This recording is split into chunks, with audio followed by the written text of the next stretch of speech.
Hello students, I am Kalpana Prajapat and in this video we will continue our unit first, variations in psychological attributes. It is our final part 8. So topics we will discuss today are intellectual deficiency. ये जो topic है ये बहुत important है. Types of intelligence, culture and intelligence. This topic is also very important. Intelligence in the Indian tradition, emotional intelligence, aptitude and creativity. It is the final part of this video. अगर आपने बाकी parts नहीं देखे हैं तो उसके link जो मैं डिस्क्रिप्शन बॉक्स में आपको प्रोवाइड करा दूंगी, आप वहां से देख लेना. Let's start. पहले हम आज का टॉपिक शुरू करने से पहले हम एक लास्ट क्लास का देख लेते हैं कि लास्ट क्लास में हमने ये आईक्यू कर्व के बारे में डिस्कस किया था, जिसे हम बेल शेप कर्व और नॉर्मल कर्व भी कहते हैं. तो ये जो आईक्यू कर्व है इसके ऊपर हम सारे जो आईक्यू हैं वो रिप्रेजेंट करते हैं कि ये एवरेज के कितने होते हैं, गिफ्टेड चिल्ड्रन किसे कहते हैं.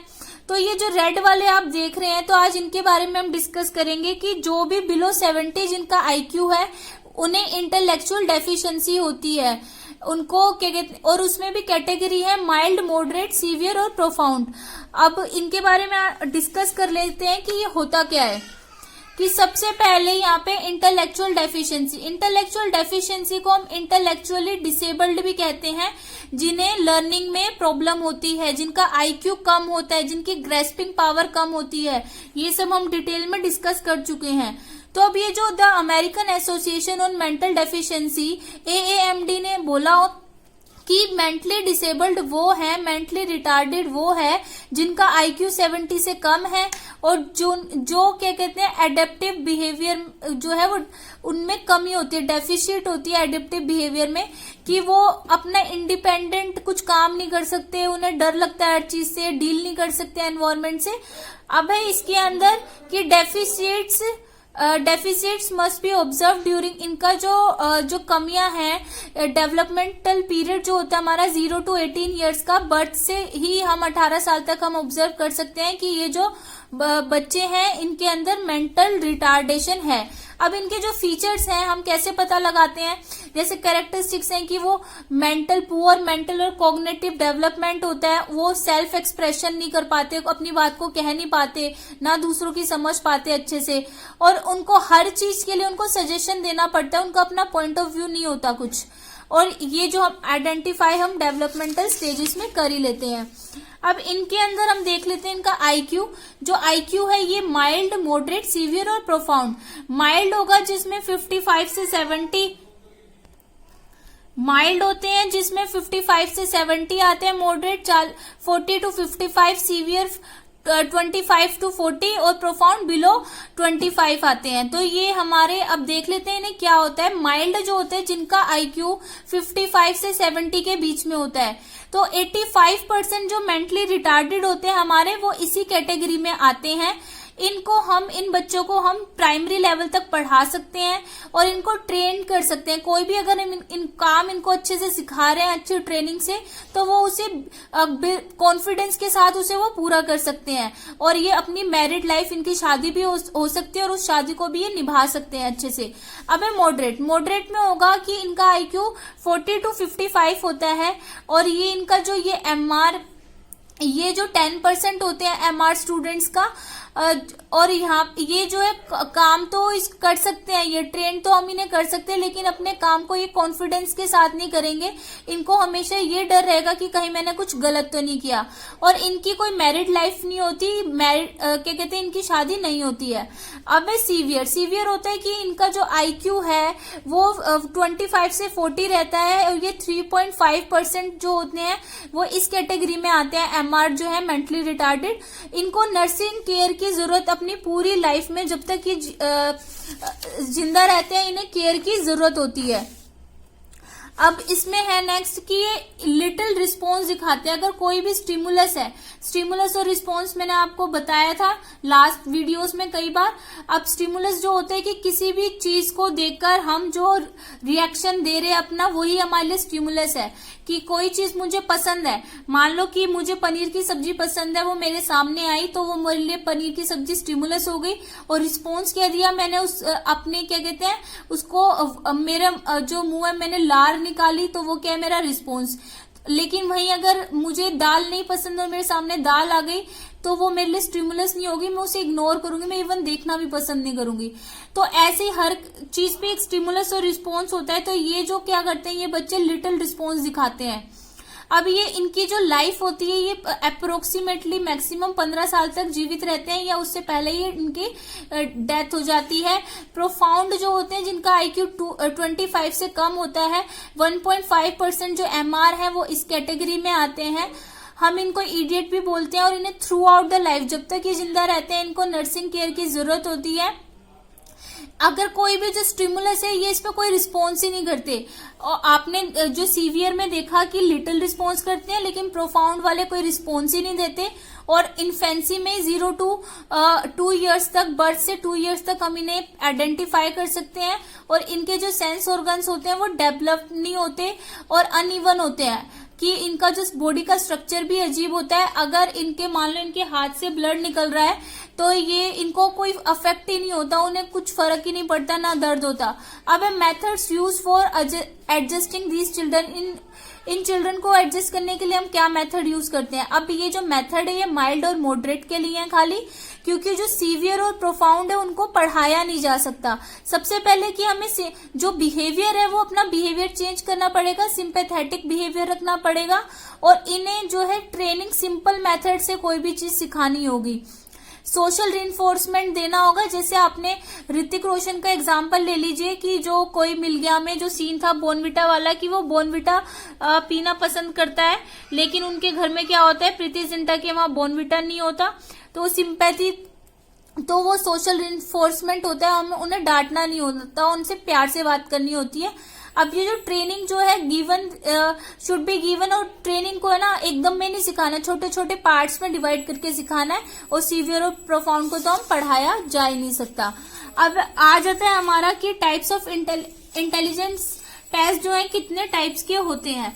अब इसमें सबसे पहले इंडिविजुअल और ग्रुप टेस्ट, ये 2 टाइप्स के होते हैं। इंडिविजुअल और ग्रुप दोनों में वर्बल और नॉन वर्बल, नॉन वर्बल को हम परफॉर्मेंस टेस्ट भी कहते हैं, ग्रुप में भी ऐसे ही होते हैं।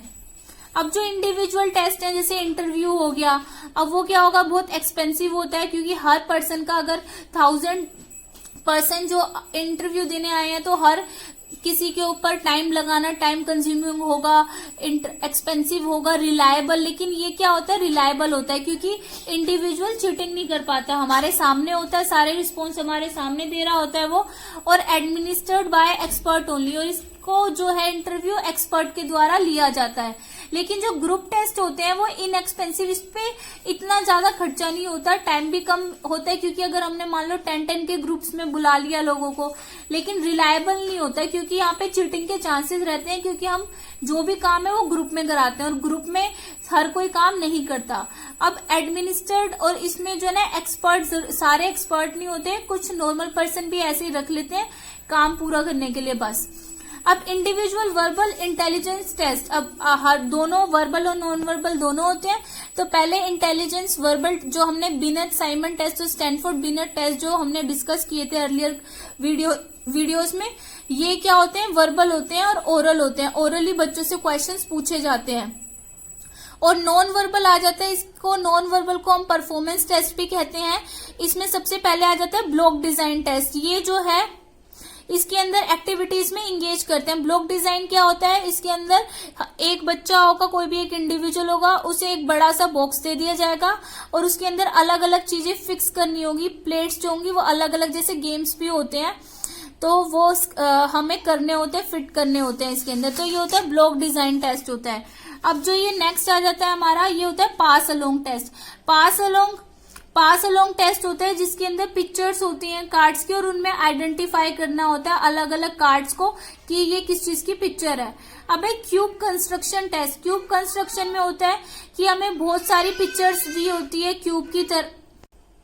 Cube construction test, cube construction test होता है बहुत सारे, इसमें बहुत सारी पिक्चर्स दी जाती है क्यूब की और क्यूब की फॉर्म करके दिखाना होता है और उन्हें पिक्चर्स को कलेक्ट करके क्यूब की शेप में उन्हें दिखाना होता है। और फिर आता है हमारा Bhatia battery test. Bhatia battery test में क्या होता है, जो हमने ये ऊपर जो 1, 2, 3 जितने भी टेस्ट पढ़े हैं इन तीनों का कॉम्बिनेशन होता है ये, कि उसके अंदर क्या होगा, हमारा पास अलोंग भी होगा, क्यूब कंस्ट्रक्शन भी करना होगा और ब्लॉक डिजाइन भी करना होगा। अब नेक्स्ट आ जाता है हमारा Goodenough draw a man test. इसके अंदर चाहे आप मेल हो या फीमेल, आपको सिर्फ एक मेल का ही शेप दिखाई जाएगी और आपको क्या कहते हैं, आप कितने पार्ट्स को ड्रॉ कर सकते हो, कि नेमिंग कर सकते हो, वो उसके अंदर बताना है आपको। ये फिनिशिंग मैटर नहीं करती। अब हमारा ये नेक्स्ट आ जाता है कि डी वेस्लर का टेस्ट। जो डी वेस्लर ने जो इंटेलिजेंस की डेफिनेशन भी दी थी, हमने सबसे स्टार्टिंग में पढ़ी थी। अब उनका टेस्ट देख लेते हैं कि उन्होंने बोला कि ये जो टेस्ट है ये बहुत इंडिविजुअल, ये वर्बल और नॉन वर्बल दोनों चीजें उनके टेस्ट में जो उन्होंने बनाया था वो इंक्लूड थी। अब एक्सपेरिमेंट देख लेते हैं कि डी वेस्लर ने क्या क्या एक्सपेरिमेंट किए थे। पहला जो एक्सपेरिमेंट किया था उन्होंने WAIS जो है उसको बोला था, ये एक वेस्लर अडल्ट इंटेलिजेंस स्केल इसे बोलते हैं। ये 16 to 64 ईयर्स के लोगों के लिए है। दूसरा है हमारा WISC। WISC जो है 1949 में आया था। ये 6 to 16 ईयर्स के स्टूडेंट्स के लिए है, Wechsler intelligence scale for children. और नेक्स्ट आ जाता है हमारा WPPSI 1967 में ही आया था। ये 0 to 6 ईयर्स के स्टूडेंट्स के लिए होता है। यहाँ पे है वेस्लर प्री स्कूल और प्राइमरी स्केल ऑफ इंटेलिजेंस इसे बोलते हैं। अब ये आ जाता है हमारा group verbal test. Group verbal test देखेंगे आप कि जितने भी इंडियंस ने जितने टेस्ट बनाए हैं वो ग्रुप वर्बल टेस्ट ही बनाए हैं। सबसे पहले आता है हमारा army alpha test. Army alpha test था ये जब हमारी फर्स्ट वर्ल्ड वॉर हुई थी तो उस टाइम पे ये टेस्ट बनाया था आर्मी मैन के लिए, जिनको सिर्फ इंग्लिश आती है उनके लिए बनाया था। अब MC Joshi test, MC Mohsin, S Jalota, SK Tandon, RK other test, ये सारे के सारे टेस्ट है ना, इसे ये ग्रुप वर्बल टेस्ट है। अब ग्रुप नॉन वर्बल और या परफॉर्मेंस टेस्ट हम कहते हैं, ये कल्चर फ्री टेस्ट होते हैं, क्योंकि आप चाहे ग्रुप में जो भी नॉन वर्बल है ना वो कल्चर फ्री है, क्योंकि उसके अंदर कोई ये मैटर नहीं करता, आप बोल तो पा नहीं रहे हो ग्रुप में, नॉन वर्बल टेस्ट है और हर जो सोसाइटी के कल्चर के लोग इंक्लूड होते हैं। बस मेन हमें देखना होता है कि जो आपने उन्हें टास्क दिया है वो कैसे पूरा कर रहे हैं। अब इसमें आर्मी बीटा टेस्ट जो है इसमें बनाया था, इसके अंदर ये नॉन जो आर्मी मैन के लिए बनाया था जिन्हें इंग्लिश नहीं आती थी। अब है राविन्स प्रोग्रेसिव मैट्रिक्स टेस्ट। जो राविन ने जो टेस्ट बनाया था वो भी कल्चर फ्री टेस्ट कहेंगे हम उसे। उन्होंने बोला था कि कागज या कपड़े पर एक चित्र दिखाया जाएगा और पूछा जाएगा कि जैसे आपके क्वेश्चंस रीजनिंग में भी आते हैं कि एक ये मान लो ये एक बड़ा सा एक बॉक्स है, इसमें कोई भी चित्र होगा, फिर अलग अलग पार्ट्स 4 ऑप्शन होंगे और आपको ये देखना है कि कौन सा ऑप्शन इसके इस पार्ट का है। तो जैसे इसमें ये A पार्ट इससे मैच करता है तो ये उन्होंने बोला ऐसे बच्चे इंटेलिजेंट होंगे क्योंकि ऑब्जर्व वो जल्दी कर पा रहे हैं। अब ये क्या है, कल्चर फ्री टेस्ट, ये एक कैटल ने भी बनाया था। अब जो ये थ्योरी आ जाती है हमारी कल्चर इंटेलिजेंस थ्योरी, ये लेव वाइगोट्स्की की थ्योरी भी कहते हैं। ये बहुत इंपॉर्टेंट है, सीटेट में तो हमेशा आती है, इसके पूरे 100% चांसेस हैं। अब लेव वाइगोट्स्की की थ्योरी, ये रशियन साइकोलॉजिस्ट था। उन्होंने बोला कि जो सोसाइटी और कल्चर है वो एक बच्चे के डेवलपमेंट में बहुत इंपॉर्टेंट रोल प्ले करते हैं, कि किस सोसाइटी में बच्चा रह रहा है, कैसे एनवायरनमेंट में रह रहा है। अगर वो अब्यूसिव एनवायरनमेंट में रह रहा है कि उनके घर में सिर्फ सभी लोग गाली देके बात करते हैं, तो वो अपने आप सीखेगा, उसको पूछने की जरूरत नहीं है, कोई नहीं सिखा रहा, वो अपने आप सीख रहा है। ऐसे ही क्या आप हायर क्लास में रह रहे हैं, आप किसी स्लम एरिया में रह रहे हैं, ये सब मैटर करता है। उन्होंने बोला कि जैसी सोसाइटी होती है वैसे ही बच्चे का डेवलपमेंट होता है। अब चाइल्ड जो है लर्न्स बेटर की कहते हैं, अगर वो किसी एक अच्छे इंसान की संगति में रहता है तो वो हमेशा अच्छा ही सीखता है। इसका मतलब है कि जो आपके एल्डर्स, और इसमें ये है कि आपके जो एल्डर्स होते हैं या एक्सपीरियंस जो लोग होते हैं, उनका आपके बच्चों की लाइफ में बहुत बड़ा रोल होता है कि वो कैसा रोल मॉडल आपके सामने प्रेजेंट कर रहे हैं, वो बहुत मैटर करता है। अब क्योंकि अगर वो प्यार से बात करेंगे तो आप वो प्यार वाली बात सीखोगे, वो गाली देंगे तो आप गाली ही सीखोगे। अब ये जो एग्जांपल है, जैसे मान लो कि किसी बच्चे को इम्प्रूवमेंट करनी है, आपने क्लास में भी देखा होगा मैडम ये एक्सपेरिमेंट करती है कि जो एक थोड़ा वीक बच्चा है उसको इंटेलिजेंट के साथ बिठा देती हैं और कहती हैं कि आपको इसकी हेल्प करनी है। तो वो धीरे धीरे क्या होता है, वो हेल्प करता है तो धीरे धीरे वीक बच्चा भी इम्प्रूव होना शुरू हो जाता है। अब जैसे जो चिल्ड्रन होते हैं वो शुड भी, इसमें सबसे पहले है, उन्होंने बोला वाइगोट्स्की को, पहले आप बच्चों को खुद करने दो, उन्हें चांस दो, और लेकिन चांस, और जब वो नहीं कर पा रहे तब आपको उनकी हेल्प करनी है। लेकिन जब वो जिस काम को वो कर रहे हैं उस टाइम पे ये नहीं कि आप करने दो, बस ऑब्जर्व भी करते रहना है कि वो क्या कर रहे हैं। जैसे कि एक छोटा बच्चा है और वो बेड पर चढ़ने की कोशिश कर रहा है, तो ये नहीं कि नहीं आप ही चढ़ा दो उसे, आप ही चढ़ा दोगे तो चढ़ना नहीं सीखेगा, उसे चढ़ने दो, लेकिन अपनी नजरें वहां पे रखो कि कहीं वो गिर ना जाए। और जहां पे भी उसको अटेंशन की जरूरत है, आपके हेल्पिंग हैंड की जरूरत है, तो आपको हेल्प करनी है। ये हर सिचुएशन में मैटर करता है कि ये आप पहले बच्चे को खुद करने दो, नहीं तो उसमें कभी भी कॉन्फिडेंस नहीं आएगा और हमेशा डर रहेगा। आप देखते हो, अपनी क्लास में भी देखते हो, रियल लाइफ में भी देखते हो, ऐसे एल्डर्स भी जो हो जाते हैं लेकिन उनको डर होता है, वो एक कहीं जाके वो एक ऑर्डर तक नहीं दे सकते, उन्हें इतना शर्माना होता है और डर, हेजिटेशन होती है, वो इसी वजह से होती है क्योंकि उनको लाइफ में कभी खुद से कुछ करने दिया ही नहीं होता। अब उन्होंने 3 कॉन्सेप्ट दिए वाइगोट्स्की ने, ये बहुत इंपॉर्टेंट है। इंटरनलाइजेशन, इंटरनलाइजेशन होता है आत्मसात करना, कि इसके अंदर जो हम बहुत सारी चीजें ना लोगों को ऑब्जर्व करके सीख जाते हैं। जैसे एक डॉक्टर बोलता है कि सबॉर्डिनेट को कि मुझे ऑब्जर्व करो कि मैं ऑपरेशन कैसे कर रहा हूं, या आपको आपकी मदर ने नहीं सिखाया लेकिन फिर भी आप बहुत सारी चीजें देख के सीख जाते हो, टीवी में से देख के सीख जाते हो। अब ये सारी चीजें चाइल्ड, इसमें है ना, जो चाइल्ड अपने खुद के एफर्ट्स लगा के सीखता है, ठीक है, क्योंकि उसकी खुद की नजरें काम कर रही है, उसका खुद का दिमाग काम कर रहा है, कोई नहीं कह रहा उसे इतना, ठीक है। और इसकी जैसे मदर टंग है, मदर टंग जो आपके घर में बोली जा रही है, चाहे आप इंग्लिश बोल रहे हो, हरियाणवी बोल रहे हो, हिंदी बोल रहे हो, तो वो सुन रहा है, आपको देख रहा है, समझ रहा है, तो धीरे धीरे वो अपने आप वही भाषा बोलने लगता है। तो ये बेस्ट एग्जाम्पल है। अब इसके अंदर एग्जाम्पल है, जैसे मान लो सीटेट का एग्जाम है और एक बच्चे ने खुद से लर्निंग करके 75 मार्क्स गोट किए, तो ये इंटरनलाइजेशन से हुआ कि उसने खुद से पढ़ाई करके कितना सीखा। अब है स्काफोल्डिंग। स्काफोल्डिंग होता है कि सहारा देना, जब ये टेम्पररी होता है। जैसे मान लो मैं आपको पढ़ा रही हूँ, आपको अगर मेरी बातें समझ में आ गई तो आपको बार बार ये चीजें देखने की जरूरत नहीं पड़ेगी। जब आप रिकॉल करोगे तो ये सारी चीजें दिमाग में अपने आप आ जाएगी और थोड़े दिन बाद आप दूसरों को भी इसे समझाने लगोगे। तो ये टेम्पररी सहारा दिया जाता है। कोचिंग सेंटर होते हैं या बड़े होते हैं, हमें कुछ सिखाते हैं, या आपने फोन में वीडियो बनाना सीखा तो एक बार सहारा मिल गया, अब आप खुद एक्सपर्ट हो जाओगे। तो जैसे अब रोड क्रॉस करते टाइम पे जैसे फादर जो है होल्ड कर लेता है, एक बच्चे का हाथ पकड़ लेता है, फिर धीरे धीरे बच्चा भी सीख जाता है कि कैसे रोड क्रॉस करते हैं। अभी ये जो जैसे आपने देखा होगा कि जैसे मनी प्लांट है, मनी प्लांट पे आप पहले थोड़ा उसको सपोर्ट देते हो और थोड़े टाइम बाद हटा देते हो। ऐसे ही प्लांट हो, कोई भी चीज हो, इसमें हम हेल्प जो करते हैं वो स्टूडेंट की, बच्चे की, इंडिविजुअल की, वो उसको सपोर्ट देते हैं। कोई क्लू दे सकते हैं, कोई इशारा दे सकते हैं, उसकी तारीफ कर सकते हैं, मोटिवेशन कर सकते हैं, ये सब मैटर करती है। आफ्टर और कुछ टाइम बाद ये इसकी रिक्वायरमेंट होती ही नहीं है, वो ऐसे ही अपने आप कर लेता है, एक्सपर्ट हो जाता है।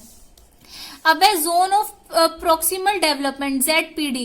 जेडपीडी होती है कि ये कंपेनियनशिप जो होती है ना, आप जिस जैसी संगति में रहोगे उसका रिफ्लेक्शन आप पे बिल्कुल पड़ेगा ही पड़ेगा। अगर एक बच्चा है और उसको मतलब उसके पेरेंट्स क्या कहते हैं सिर्फ रात को आते हैं और उसको संभालते हैं और पूरे दिन अपनी मेड के पास रहता है, तो चाहे आप कुछ भी कर लो कि वो मेड के जैसा ना बने, लेकिन उसकी लाइफ पे वो मेड का रिफ्लेक्शन जरूर पड़ेगा, उनकी आदतें उसमें जरूर आएगी। तो हर चीज में ऐसा ही होता है। अब जैसे मान लो सीटेट जो है, सीटेट में आपने सेल्फ स्टडी से 75 मार्क्स लाए, और कोचिंग यानी कि सेल्फ स्टडी हो गई यानी इंटरनलाइजेशन, कोचिंग यानी स्काफ होल्डिंग सहारा दिया कोचिंग वालों ने, 120 लाए। जो डिफरेंस आया ना 45 का वो ZPD है, जो गैप जो आता है, जो इम्प्रूवमेंट आपने करी इतने। अब ये थोड़ी ना कि उनको आपको सिर्फ अभी जैसे मैं पढ़ा रही हूँ, लेकिन आपको दोबारा रिवाइज आपको खुद करना पड़ेगा, मेरे पढ़ाने से कुछ नहीं होगा। तो ये जो इम्प्रूवमेंट होगी वही ZPD होती है। अब जो डिफरेंस होता है कि सेल्फ डेवलप्ड एरिया में और जब हम किसी एक्सपीरियंस की हेल्प से सीखते हैं तो वो ZPD होता है। अब हमारे जो ये हम फर्स्ट जो पार्ट है उसमें बहुत अच्छे से हमने डिस्कस किया है, जिसने नहीं देखा वो देख सकते हैं दोबारे। क्या कहते हैं डिटेल में आप उसमें देख लेना। एप्टीट्यूड और इंटरेस्ट कि इंटेलिजेंस में एप्टीट्यूड और इंटरेस्ट किसी भी फील्ड में सक्सेसफुल होने के लिए दोनों की नीड बहुत ज्यादा होती है। एप्टीट्यूड मतलब योग्यता कि आपके अंदर वो स्किल एक्वायर करने का पोटेंशियल है। मान लो कि मुझे लॉयर बनना है तो एंट्रेंस टेस्ट दिया मैंने क्लैट का, तो ये जो एंट्रेंस टेस्ट होते हैं ना, किसी MBBS का हो गया, टीचर का हो गया, ये सारे ये बताते हैं कि आपके अंदर वो कैलिबर है या नहीं है, कि वो पहले ऐसे क्वेश्चंस वो अरेंज करते हैं, सिचुएशंस अरेंज करते हैं कि अगर ऐसी सिचुएशन आएगी तो आप क्या रिएक्शन दोगे। तो इन टेस्ट से ये पता चल जाता है कि एक इंडिविजुअल को अगर अच्छा जो जैसे अगर मैं लॉयर बनना चाहती हूँ और मुझे फ्यूचर में अगर वो एनवायरनमेंट प्रोवाइड किया गया तो मैं उसमें सक्सेसफुल होंगी अगर मैं एंट्रेंस में पास हो गई तो ये योग्यता को, पोटेंशियल को बताते हैं। और इंटरेस्ट क्या होता है कि हमारी रुचि की स्पेसिफिक एक्टिविटी करने में मेरा इंटरेस्ट है। और एक सक्सेसफुल इंसान बनने के लिए मुझे एप्टीट्यूड और इंटरेस्ट दोनों की जरूरत है। मान लो एप्टीट्यूड तो है मुझ में, क्या कहते हैं सिंगिंग का एप्टीट्यूड है, लेकिन इंटरेस्ट है ही नहीं मेरा बिल्कुल भी, मैं गाना ही नहीं चाहती, मुझे मजे ही नहीं आते, तो मैं एक अच्छी सिंगर नहीं बन पाऊंगी। या मान लो एप्टीट्यूड है मेरा डॉक्टर बनने का, मैं डॉक्टर बन गई, आपने बहुत लोगों को देखा होगा बन गए और उनको बस ये टाइम रहता है 5 बज गए मुझे अपने घर जाना है, क्योंकि उनका इंटरेस्ट नहीं होता, उनका बस ये होता है कि काम ऐसे ही कर रहे हैं अपनी लाइफ को चलाने के लिए। लेकिन उसी काम में अगर मेरा इंटरेस्ट भी हो तो मैं उसमें मन लगा के करूंगी और उसमें कुछ इम्प्रूवमेंट करने की कोशिश करूंगी और सक्सेस मुझे ज्यादा मिलेगी। तो ये होता है हमारा एप्टीट्यूड और इंटरेस्ट। अब नेक्स्ट आ जाता है हमारा क्रिएटिविटी एंड इंटेलिजेंस। क्रिएटिविटी में है कि आप आउट ऑफ द बॉक्स सोच रहे हो, कि कुछ डाइवर्जेंट थिंकिंग है, ओपन एंडेड है। तो इसमें आउट ऑफ द बॉक्स मतलब जो चीज आपके सामने प्रेजेंट है ना उससे बाहर सोच रहे हो। कि एक मान लो एक पेंटिंग है, अब मैम ने एक सीनरी बना दिया आपके टीचर ने, और बच्चे डिट्टो कॉपी कर लेते हैं। लेकिन कुछ बच्चे अपनी creative out of the box सोचते हैं कि मैम ने एक ट्री बनाया है तो मैं 2 ट्रीज बनाऊंगी, मैं यहाँ पे एक बर्ड भी बना सकती हूँ, मैं नीचे वाटर भी बना सकती हूँ। तो आउट ऑफ द बॉक्स सोचते हैं, इसको ही हम डाइवर्जेंट थिंकिंग कहते हैं, ओपन एंडेड बोलते हैं। अब जो फीचर्स होते हैं क्रिएटिविटी के, ऐसे बच्चों के, ऐसे इंडिविजुअल के, आपने देखा होगा या आप में खुद में भी होंगे कि ओरिजिनलिटी, जो भी काम होता है ना उनका वो ओरिजिनल होता है, किसी की नकल नहीं करते। कि कोई ड्राइंग बनाई, कुछ लिखा, कोई पढ़ाया, कोई एग्जाम्पल दिया, अपना ओरिजिनल है। फ्लेक्सिबिलिटी होती है कि टाइम के अकॉर्डिंग है ना वो चेंज कर लेते, ऐसे टिके नहीं रहते कि बस क्रैमिंग कर ली। जैसे जैसे टाइम चेंज है तो हर बार वो कुछ नया करते हैं, क्या कहते हैं फ्लेक्सिबल होते हैं, चेंजेबल होते हैं। फ्लुएंसी होती है, मान लो अगर किसी को बोलने की बहुत अच्छी मतलब स्किल है तो जब भी वो बोलेगा ना उसमें उसकी थॉट्स इतनी जल्दी जल्दी चल रही हैं कि फ्लुएंटली वो बोलेगा। और फ्लेक्सिबिलिटी होगी उसके काम में, ओरिजिनल होगा, हर बार अलग बोलेगा।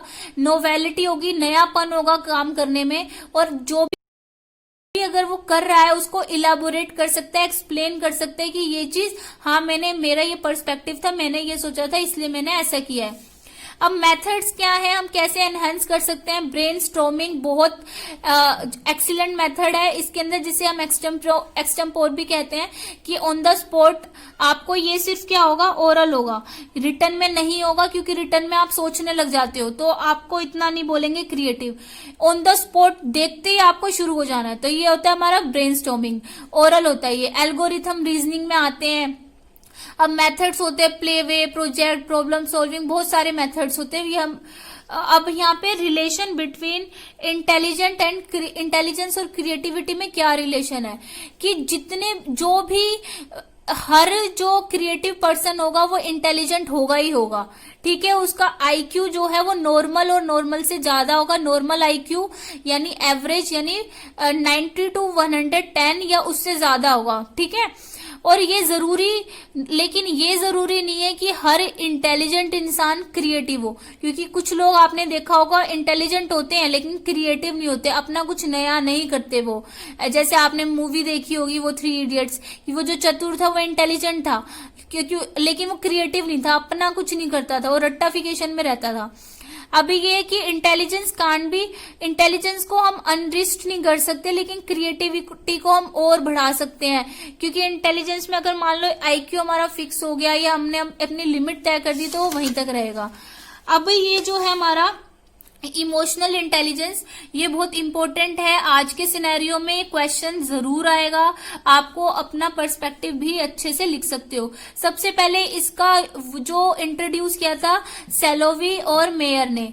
अब जो इमोशनल इंटेलिजेंस क्या होता है, इमोशनल में क्या होता है कि जब हम अपने जो एबिलिटी को मॉनिटर करते हैं कि मुझ में किस चीज का कैलिबर है, और साथ में मैं दूसरों के इमोशंस को भी समझ रही हूँ, फिर मैं उसमें डिस्क्राइब भी कर रही हूँ कि मैं क्या सोचती हूँ, दूसरे क्या सोचते हैं, और फिर जो इमोशन है उसमें मैं थिंकिंग में, एक्शंस में क्या यूज कर रही हूँ।